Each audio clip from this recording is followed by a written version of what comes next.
wiilku wuxuu ilaaway inuu xirto muraayadihiisii gaarka ahaa, muraayadahaas oo ka hor istaagi jiray in qof kasta oo uu eego uu isla markiiba dhagax noqdo. Markii uu indhihiisa ku eego dadka, dhammaantood waxay isu rogeen dhagax. Si uu dadka kale u badbaadiyo, wuxuu si degdeg ah ugu ururiyey dhammaan dadkii dhagaxa noqday fasal dugsi ah. Kadibna wuxuu ku orday qol madhan si uu isugu qariyo, si uusan mar kale qof kale u dhagaxayn.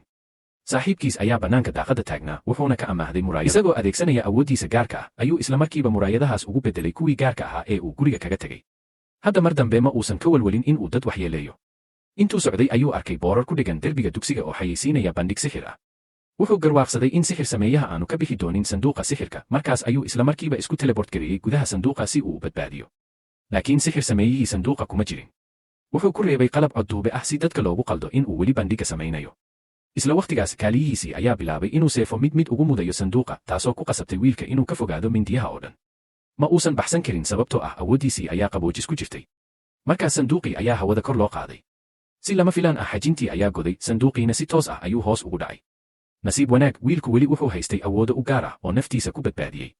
Laakiin dadkii daawanayay ma aysan la dhicin, markaas kaaliyihii wuxuu sanduuqii dab qabadsiiyey, isaga oo aan ogeyn in wiilku horeyba gudaha u qaboojiyey. Dhammaadka bandhiga xitaa wuxuu keenay wiish weyn si uu sanduuqa u burburiyo. Laakiin wakhtigii qaboojinta ayaa dhammaaday, wiilkiina wuu ka teleport gareeyey sanduuqa.